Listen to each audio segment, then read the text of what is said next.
Hello parents, నేను doctor Vennela, consultant paediatrician and neonatologist from Nellore.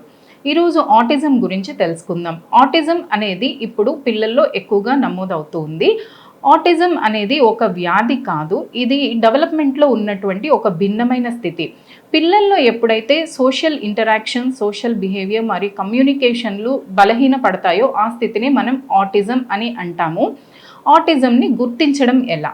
Autism ఎలా గుర్తించాలి అంటే 18 నెలలు నిండిన తర్వాత కూడా పిల్లలు మనం పేరు పెట్టి పిలిచినప్పుడు పలకకపోయినా, లేదా కళ్ళల్లోకి కళ్ళు పెట్టి చూడకపోయినా, మనం ఏదైనా బొమ్మను అలా ఇచ్చినప్పుడు వాళ్ళలో ఒక ఎగ్జైట్మెంట్ అనేది కనిపించకపోయినా, పక్కన పిల్లలతో ఆడుకోకపోయినా, మనం ఏదైనా దిక్కువైపు చూపించినప్పుడు దానికి చూడకపోవడము, లేదా మనం మాట్లాడుతుంటే దానికి రెస్పాన్స్ ఇవ్వకపోవడము, ఇలాంటి పరిస్థితులు ఉన్నప్పుడు పిల్లల్లో ఆటిజం ఉంది అని మనం గుర్తించాల్సి ఉంటుంది. అలాగే పీడియాట్రిషియన్ సలహాను తీసుకోవాల్సి ఉంటుంది.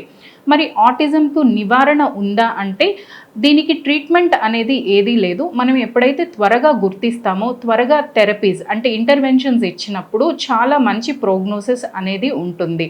సో తొందరగా గుర్తించండి, పిల్లలకి నియర్ నార్మల్ లైఫ్ ఇవ్వండి. Thank you.